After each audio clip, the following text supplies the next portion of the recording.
Hello everyone, welcome back to your class of chemistry. Our today's topic is bond parameters. Bond parameters जो है उसके अंदर हम bond length, bond angle, bond enthalpy, bond polarity, resonating structures इन सबको study करेंगे. Bond parameters में सबसे first जो हमारे पास आता है दैट इज बॉन्ड लेंथ.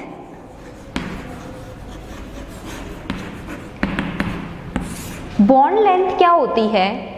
कोई भी दो एटम्स, कोई भी मॉलिक्यूल है उसके अंदर दो एटम जो बॉन्डेड है उनके न्यूक्लियस के बीच की डिस्टेंस को हम बोलते हैं बॉन्ड लेंथ. जस्ट एग्जाम्पल, ये हमारे पास कोई दो एटम है, ठीक है, ये दोनों एक दूसरे के साथ बॉन्डेड हैं, ये इनके न्यूक्लियस है. तो इनके न्यूक्लियस की जो डिस्टेंस है उसे हम क्या बोलते हैं? Bond length. ये हमारी क्या हो जाएगी? Bond length. अब बॉन्ड लेंथ के अलावा हमारे पास कुछ और टर्म्स आती है. फर्स्ट टर्म जो है वो है रेडियस. कि रेडियस क्या होती है? तो हमें दो टाइप की रेडियस को स्टडी करना है, वैन डर वाल रेडियस और सेकंड कोवेलेंट रेडियस. अब नाम से समझ में आ रहा है कि रेडियस होगी क्या. रेडियस का मतलब आप क्या बोल सकते हो कि कोई भी एटम जो है उसके न्यूक्लियस से उसकी सरकमफेरेंस की डिस्टेंस, जनरली हम यही बोलते हैं कि सेंटर से जो सरकमफेरेंस की डिस्टेंस है वो क्या होती है? रेडियस होती है. लेकिन हमने ये स्टडी किया है, हमने ये पढ़ा है कि एटम्स जो होते हैं उनके साइज को हम एग्जैक्टली मेज़र नहीं कर सकते हैं, क्योंकि एक अकेला एटम जो है वो एग्जिस्ट नहीं करता है सिर्फ नोबल गैसेस को छोड़कर. इसलिए हम क्या करते हैं, एटम जो है उसके अकेले के साइज को मेज़र ना कर पाने के कारण हम मॉलिक्यूल जिसमें दो एटम्स एक दूसरे से बॉन्डेड है उनके न्यूक्लियस के बीच की डिस्टेंस, मतलब ये बॉन्ड लेंथ निकालते हैं और फिर उसका हाफ करते हैं. उसे हम क्या बोलते हैं? रेडियस बोलते हैं. लेकिन ये बात है कोवेलेंट रेडियस के लिए. एक एग्जाम्पल देखना, कोवेलेंट रेडियस होगी क्या? तो कोवेलेंट रेडियस जो है RC से रिप्रेजेंट कर सकते हैं कोई भी कोवेलेंट मॉलिक्यूल. अब कोवेलेंट मॉलिक्यूल है मींस उनके बीच में कैसा बॉन्ड बना हुआ है? कोवेलेंट बॉन्ड बना हुआ है. अब ये उनके न्यूक्लियस के बीच की डिस्टेंस, इनके न्यूक्लियस के बीच की डिस्टेंस का अगर हम हाफ कर दें तो हमारे पास जो रेडियस आती है दैट इज कोवेलेंट रेडियस. ये हमारी क्या हुई? Covalent radius. जैसे मैं बोलूँ हाइड्रोजन और हाइड्रोजन, तो ये हाइड्रोजन का एटम और ये हाइड्रोजन का एटम और इनके न्यूक्लियस की डिस्टेंस का हाफ क्या हो जाएगी? कोवेलेंट रेडियस हो जाएगी. इसके बाद सेकंड हमारे पास टर्म आती है दैट इज वैन डर वाल रेडियस. वैन डर वाल रेडियस क्या होती है? हमने ये देखा है कि जो कोवेलेंट मॉलिक्यूल्स होते हैं उनमें तो बॉन्ड होता है, लेकिन जो नोबल गैसेस होती है वो मोनो एटॉमिक होती है. उनके एटम्स जो है वो बॉन्डेड नहीं होते हैं, सिर्फ उनके बीच में अट्रैक्शन फोर्स प्रेजेंट होता है. तो वैन डर वाल रेडियस को हम कैलकुलेट कर सकते हैं नोबल गैसेस के लिए जिनके एटम्स क्या है? मोनो एटम्स है, जिनके बीच में बॉन्ड नहीं है, सिर्फ अट्रैक्शन है. तो उनके बॉन्ड जो कोई भी दो एटम हुए उनके बीच में जिनमें अट्रैक्शन प्रेजेंट है उनके न्यूक्लियस की डिस्टेंस का हाफ क्या बोल देंगे? हम वैन डर वाल रेडियस बोल देंगे. लेकिन और ज़्यादा करेक्ट अगर हम करें वैन डर वाल रेडियस को तो हम कैलकुलेट कर सकते हैं मॉलिक्यूल्स के लिए. जैसे ये हमारा एक मॉलिक्यूल हुआ और ऐसे ही हमारे पास ये एक मॉलिक्यूल हुआ, ठीक है. इन मॉलिक्यूल्स के बीच में electrostatic force of attraction present है. ये इनके न्यूक्लियस हुए. तो इन मॉलिक्यूल्स के जो न्यूक्लियस है उनकी डिस्टेंस, उनके बीच की जो डिस्टेंस है उसका हाफ हमारी क्या होती है, वॉन डेर वाल रेडियस होती है, RV। ठीक है, तो ये तो अगर मैं बोलूँ कि ये मॉलिक्यूल्स इनके एटम्स के बीच की डिस्टेंस, तो ये तो क्या हो गई कोवेलेंट रेडियस। और मॉलिक्यूल्स के जो न्यूक्लियस है, मतलब मॉलिक्यूल्स के न्यूक्लियस के बीच की डिस्टेंस का हाफ क्या होगी, वॉन डेर वाल रेडियस। ठीक है, और ये पूरी लेंथ हमारी क्या हो गई, बॉन्ड लेंथ। ऐसे ही अगर मॉलिक्यूल्स की बात होगी तो ये, तो वॉन डेर वाल रेडियस जो है वो हम कैलकुलेट करते हैं मोनो एटम्स के लिए या मॉलिक्यूल्स के लिए, और कोवेलेंट रेडियस जो है उसको हम कैलकुलेट कर रहे हैं कोवेलेंट बॉन्ड से बाइंडेड एटम्स के लिए। तो फर्स्ट हमारा कंप्लीट होता है बॉन्ड पैरामीटर में बॉन्ड लेंथ, जिसके अंदर हमने कोवेलेंट रेडियस और वॉन डेर वाल रेडियस को स्टडी किया। सेकंड हमारे पास आता है बॉन्ड एंगल। तो हम बात करें what is bond angle. Bond angle हमारा क्या हो जाएगा, कोई भी मॉलिक्यूल उसमें हमारे पास सेंट्रल एटम होगा, तो सेंट्रल एटम के सराउंडिंग पे वो ऑर्बिटल्स जिनके पास बॉन्ड पेयर के इलेक्ट्रॉन्स प्रेजेंट है उनके बीच का एंगल क्या होता है, बॉन्ड एंगल होता है।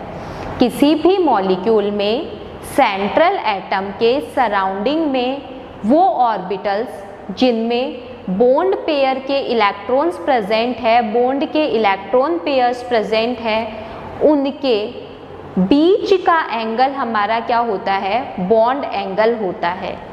जैसे मैं बोलूँ H2O, तो ये ऑक्सीजन सेंट्रल एटम हो गया, ये यहाँ पे लोन पेयर ऑफ इलेक्ट्रॉन्स आ गए, और ये बॉन्ड पेयर बॉन्ड बना रखा है, तो इनमें बॉन्ड के इलेक्ट्रॉन्स प्रेजेंट होंगे, और इनके बीच का ये जो एंगल होता है इसे हम क्या बोलते हैं, बॉन्ड एंगल बोलते हैं।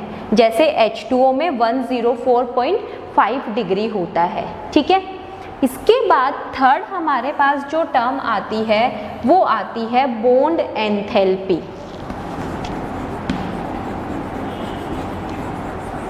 बॉन्ड एंथैल्पी क्या होती है, कोई भी मॉलिक्यूल जो गैसियस स्टेट में प्रेजेंट है, स्पेशली अगर हम बात करें बॉन्ड एंथैल्पी की तो हम बात करेंगे डाई एटॉमिक मॉलिक्यूल्स की। गैसियस स्टेट में प्रेजेंट मॉलिक्यूल के दोनों एटम्स के बीच का बॉन्ड, मतलब 1 मोल बॉन्ड ब्रेक करने के लिए जो रिक्वायर्ड एनर्जी है उसे हम क्या बोलते हैं, बॉन्ड एंथैल्पी बोलते हैं। गैसियस स्टेट में प्रेजेंट एटम के दोनों गैसियस स्टेट में प्रेजेंट मॉलिक्यूल के दोनों एटम्स के बीच का बॉन्ड यानी 1 मोल बॉन्ड ब्रेक करने के लिए जो रिक्वायर्ड एनर्जी होती है उसे हम बोलते हैं बॉन्ड एंथैल्पी। बॉन्ड एंथैल्पी का एग्जाम्पल देखो, जैसे ये हाइड्रोजन है गैसियस स्टेट में, अब ये क्या बनाएगा H और H, क्योंकि हमने क्या किया, इस हाइड्रोजन के बीच का बॉन्ड ब्रेक कर दिया, तो ये H और H बन गया। तो यहाँ पे जो एंथैल्पी या जो एनर्जी रिक्वायर्ड है वो क्या होती है, बॉन्ड एंथैल्पी होती है। ऐसे ही आप बोल सकते हो ऑक्सीजन के लिए, ये O2 गैसियस स्टेट में है, ये बॉन्ड ब्रेक कर देंगे हम, तो ये क्या बना लेगा, O gas plus O gas. तो यहाँ पे भी जो एंथैल्पी होगी वो क्या, कौन सी होगी, बॉन्ड एंथैल्पी होगी। ठीक है, दूसरा जैसे HF ले सकते हो, तो HF में भी क्या होगा, H ये गैसियस स्टेट में ही है और ये F, तो यहाँ पे भी जो एंथैल्पी होगी वो बॉन्ड एंथैल्पी होगी। दूसरी चीज़ हमें यहाँ से ध्यान रखने की जो है वो ये है कि हमारे लिए बॉन्ड एंथैल्पी की वैल्यू जितनी ज़्यादा होगी, बॉन्ड एंथैल्पी जितनी ज़्यादा है मीन्स वो बॉन्ड क्या है, उतना ही स्ट्रॉन्ग है। तो कोई भी एटम के लिए अगर हम बात कर रहे हैं, मॉलिक्यूल के लिए अगर हम बात कर रहे हैं, तो वहाँ पे हम उस बॉन्ड की स्ट्रेंथ को बता सकते हैं बॉन्ड एंथैल्पी से। जितनी ज़्यादा बॉन्ड एंथैल्पी होती है उतना ही बॉन्ड क्या होता है, स्ट्रॉन्ग होता है। ये तो हमने बात की डाई एटॉमिक मॉलिक्यूल्स के लिए, लेकिन हमारे पास अगर पॉली एटॉमिक मॉलिक्यूल्स हो तो हम क्या करेंगे। तो देखना, पॉली एटॉमिक मॉलिक्यूल्स जो होते हैं उनके अंदर अलग अलग बॉन्ड को ब्रेक करने के लिए जो एनर्जी है, हीट है, एंथैल्पी है, वो अलग अलग रिक्वायर्ड होती है। जैसे H2O, ये गैसियस स्टेट में है, अगर हम बॉन्ड ब्रेक करें एक, तो एक H बनेगा और एक OH बनेगा, यही है H2O। तो अगर हम इस एक बॉन्ड को ब्रेक करें तो H और OH, यहाँ जो एंथैल्पी है उसको मैंने A बोल दिया। फिर O और H के बीच का बॉन्ड ब्रेक करें तो यहाँ पे H और O, लेकिन यहाँ पे जो एंथैल्पी होगी वो अलग होगी, इस एंथैल्पी के इक्वल नहीं हो सकती है। क्यों हुआ ऐसा? क्योंकि यहाँ पे जो एटम है उनका केमिकल एनवायरनमेंट अलग अलग है। तो पॉली एटॉमिक में क्या होता है, एक जैसे बॉन्ड को, जैसे O और H के बीच का बॉन्ड ब्रेक किया, यहाँ O और H के बीच का बॉन्ड ब्रेक किया, दोनों ही केस में जो एंथैल्पी की रिक्वायरमेंट है वो अलग अलग है, क्योंकि सेंट्रल एटम के सराउंडिंग में केमिकल, यहाँ जो केमिकल एनवायरनमेंट है वो क्या हो गया, अलग अलग हो गया। तो केमिकल एनवायरनमेंट अलग अलग होने की वजह से बॉन्ड एंथैल्पी अलग अलग होती है। इसलिए हम पॉली एटॉमिक मॉलिक्यूल्स के अंदर बॉन्ड एंथैल्पी वर्ड को यूज में ना लेकर क्या यूज में लेते हैं, एवरेज बॉन्ड एंथैल्पी काम में लेते हैं। तो हम जब H2O की बॉन्ड एंथैल्पी निकालेंगे तो वो होगी एवरेज बॉन्ड एंथैल्पी, और वो क्या आएगी, A+B/2। ठीक है, जितने भी बॉन्ड हमने ब्रेक किए हैं उन सब के अंदर जो एंथैल्पी आ रही है उनका हम क्या करेंगे, सम करके एवरेज निकाल लेंगे। ठीक है, 2 से डिवाइड कर देंगे। अब इसके बाद हम बात करते हैं, ये हमारा हो गया बॉन्ड एंथैल्पी। इसके बाद हम बात करते हैं बॉन्ड ऑर्डर की। तो बॉन्ड ऑर्डर जो है वो क्या है, हम जब किसी मॉलिक्यूल को लेविस स्ट्रक्चर से रिप्रेजेंट करते हैं तो एटम्स के बीच में जितने नंबर ऑफ बॉन्ड्स बनते हैं वो क्या होता है, बॉन्ड ऑर्डर होता है। मीन्स एटम्स के बीच में बनने वाले जो बॉन्ड है उनके नंबर को ही हम क्या बोलते हैं, बॉन्ड ऑर्डर बोलते हैं। जैसे हाइड्रोजन है तो हाइड्रोजन में क्या होगा, H और H के बीच में कितना बॉन्ड बनेगा, एक, तो इसका बॉन्ड ऑर्डर 1 हो गया। O2 है, O2 में कितना बॉन्ड बनेगा, 2, तो इसका बॉन्ड ऑर्डर 2 हो गया। नाइट्रोजन है, उसमें कितने बॉन्ड बनेंगे, 3, तो उसका बॉन्ड ऑर्डर 3 हो गया। हम बात करें आइसो इलेक्ट्रॉनिक स्पीशीज़ की, जैसे हमारे पास आइसो इलेक्ट्रॉनिक एटम भी हो सकता है, आइसो इलेक्ट्रॉनिक आयंस भी हो सकते हैं। तो इनके बीच में जो इनका जो बॉन्ड ऑर्डर होता है वो सेम ही रहता है। जैसे हम बात करें F2 और O2-2, F2 में इलेक्ट्रॉन्स कितने हैं, 18, क्योंकि एक में 9 है, दूसरे फ्लोरीन में 9 है तो 18 हो गया। 2 ऑक्सीजन में कितने हो गए, 16, और -2 है तो यहाँ पे कितना हो गया, 18। इन दोनों का बॉन्ड ऑर्डर क्या रहेगा, क्या आएगा, 1 आएगा।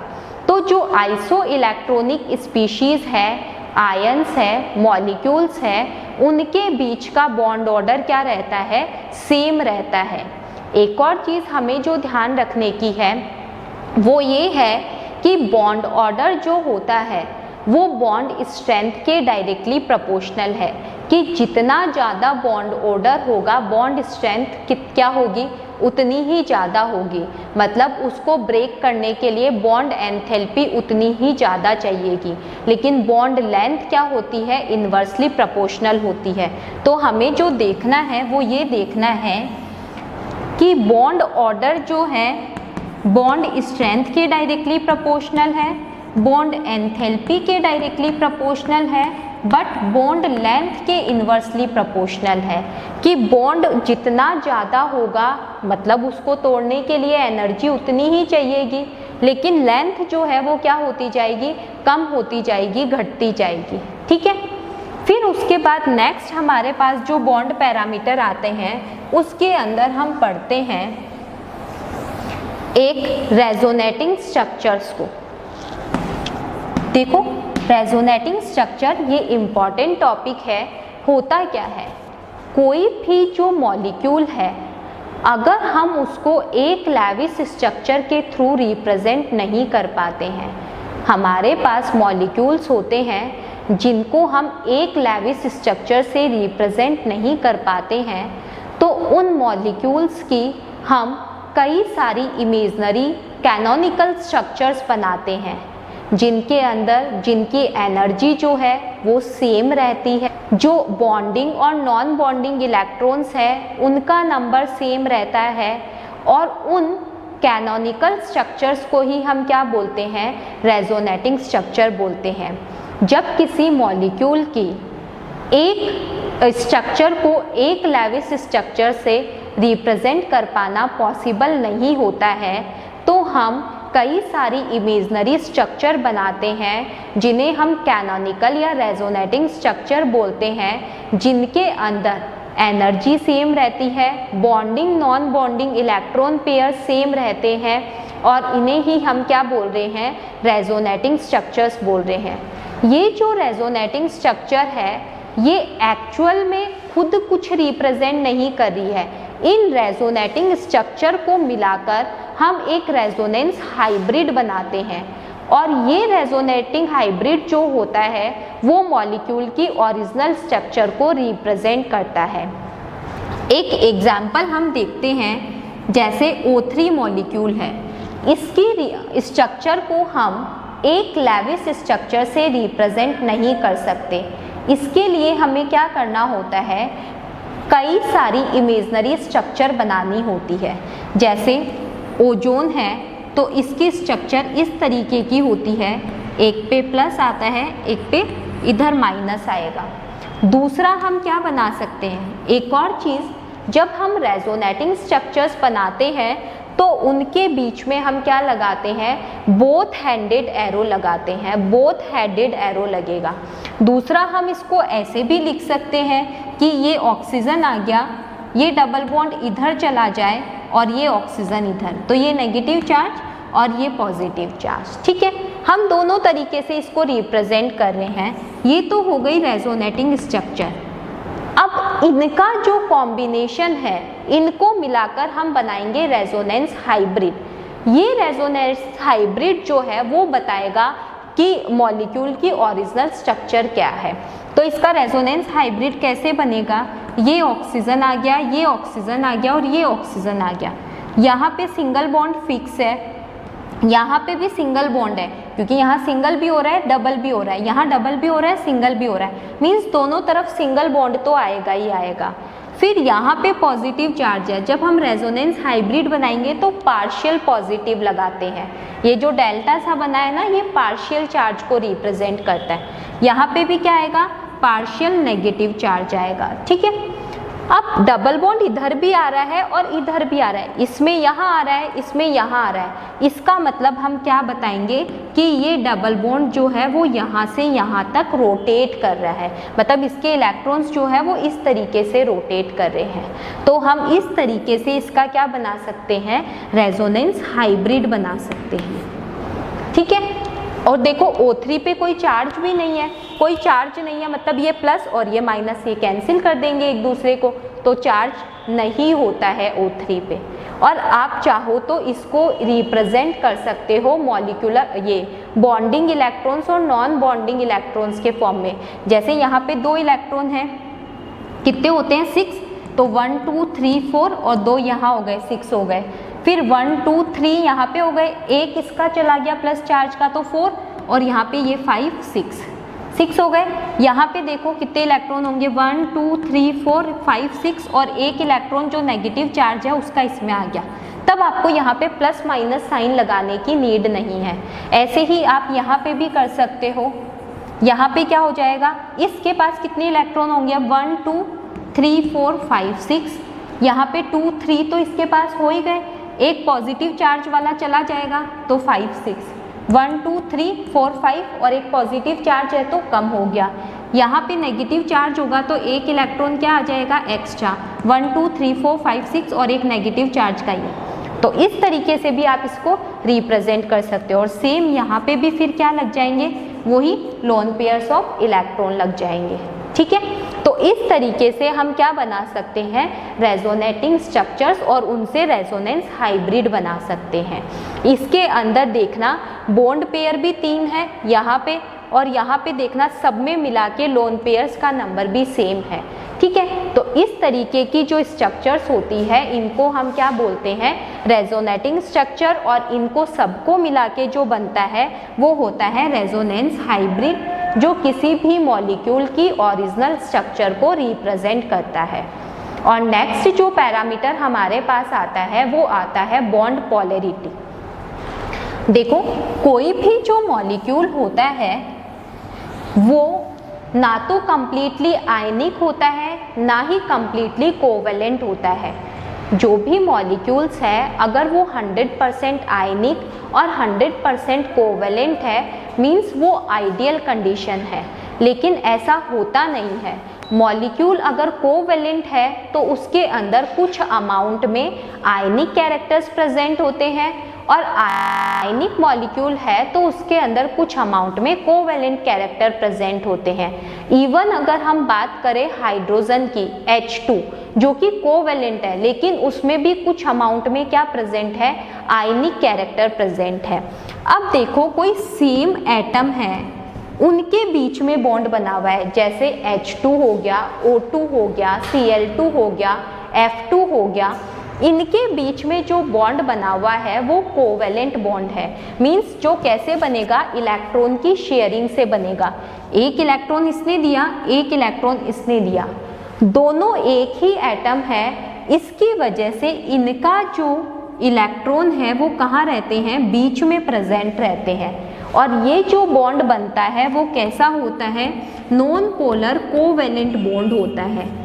लेकिन मान लो कोई दो अलग अलग एटम है जैसे H और F। अब फ्लोरीन की इलेक्ट्रोनेगेटिविटी क्या है, ज़्यादा है, तो बॉन्ड के इलेक्ट्रॉन्स कहाँ चले जाएंगे, फ्लोरीन के पास चले जाएंगे। तो यहाँ पे जो बॉन्ड बनता है पोलर कोवेलेंट बॉन्ड। तो देखो सेम एटम्स के बीच में जो बॉन्डिंग होती है वो होती है नॉन पोलर कोवेलेंट बॉन्डिंग, क्योंकि उनके इलेक्ट्रॉन न्यूक्लियस में बीच में प्रेजेंट रहते हैं। और अगर अलग अलग एटम है तो इलेक्ट्रॉन उसकी तरफ शिफ्ट हो जाते हैं जिसकी इलेक्ट्रोनेगेटिविटी ज़्यादा है, तो वहाँ जो बॉन्ड बनता है वो पोलर कोवेलेंट बॉन्ड बनता है। तो जिसकी इलेक्ट्रोनेगेटिविटी ज़्यादा है उस पर नेगेटिव चार्ज आ जाता है, और जिसकी कम है उस पर पॉजिटिव चार्ज आ जाता है। और ऐसे मॉलिक्यूल्स के अंदर पोलैरिटी जनरेट हो जाती है, और इस पोलैरिटी की वजह से मॉलिक्यूल जो है उसमें डाइपोल मोमेंट जनरेट होता है। तो हमारा जो टॉपिक है वो यही है कि डाइपोल मोमेंट होता क्या है। डाइपोल मोमेंट जो है उसको हम रिप्रेजेंट करते हैं म्यू से। ठीक है, अब ये म्यू जो है वो क्या होता है, म्यू होता है Q इंटू आर। Q का मीन्स तो हो गया चार्ज, और R जो है ये जो दोनों चार्ज होंगे, मतलब एक पे पार्शियल पॉजिटिव और एक पे partial negative, in charge separation के बीच की डिस्टेंस उसे हम क्या बोलते हैं, डाइपोल मोमेंट बोलते हैं। तो डाइपोल मोमेंट क्या है, Q into R, charge into distance between charge separation. ठीक है, और इसकी जो यूनिट होती है वो होती है हमारी डिबाई। इसकी जो यूनिट है उसको हम रिप्रेजेंट करते हैं डिबाई से। तो डिबाई जो है वो किसकी यूनिट है, डाइपोल मोमेंट की। और dipole moment is equal to Q into R, Q into D कुछ भी बोल सकते हो। Q आपका चार्ज है, R जो है वो चार्ज सेपरेशन के बीच की डिस्टेंस है, और 1 डिबाई जो है वो होता है 3.33 इंटू 10⁻³ कूलाम्ब इंटू मीटर, ये सेंटीमीटर नहीं है, कूलाम्ब चार्ज और डिस्टेंस के लिए मीटर, ठीक है।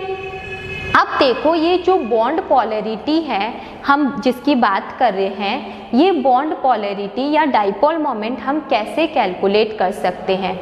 कोई भी जो मॉलिक्यूल है उसके अंदर सेंट्रल एटम के सराउंडिंग में बॉन्ड पेयर्स भी प्रेजेंट हो सकते हैं, लोन पेयर्स भी प्रेजेंट हो सकते हैं। उनका जो ओरिएंटेशन है, उनका जो अरेंजमेंट है, उसके बेसिस पर हम निकालते हैं डाइपोल मोमेंट को। एग्जाम्पल्स देखना। फर्स्ट एग्जाम्पल हम लेते हैं BF3। अब हमें ये आइडेंटिफाई करना है कि मॉलिक्यूल जो है वो पोलर है या नॉन पोलर है। तो सबसे पहले BF3 की स्ट्रक्चर ड्रॉ करते हैं, ये BF3, ठीक है। अब इसके बाद हमें पता है कि फ्लोरीन की इलेक्ट्रोनेगेटिविटी आपका जो B है, बोरोन है, उससे ज़्यादा होती है। तो डाइपोल मोमेंट का डायरेक्शन किधर होगा, ये फ्लोरीन की तरफ। डाइपोल मोमेंट को डायरेक्शन को शो करने के लिए हम इस तरीके का एरो बनाते हैं। ये जो एरो है, हेड है, वो हमेशा हाई इलेक्ट्रोनेगेटिव एलिमेंट की तरफ होगा। सेम ये रहा और सेम ऐसे इधर, ठीक है। तो इन दोनों का रिजल्टेंट तो कहाँ आता है, बीच में, और ये इधर, मीन्स ये एक इधर जा रहा है और एक इधर जा रहा है। तो डाइपोल मोमेंट कैसा हो गया, 0 हो गया। दूसरा हम लेते हैं CO2।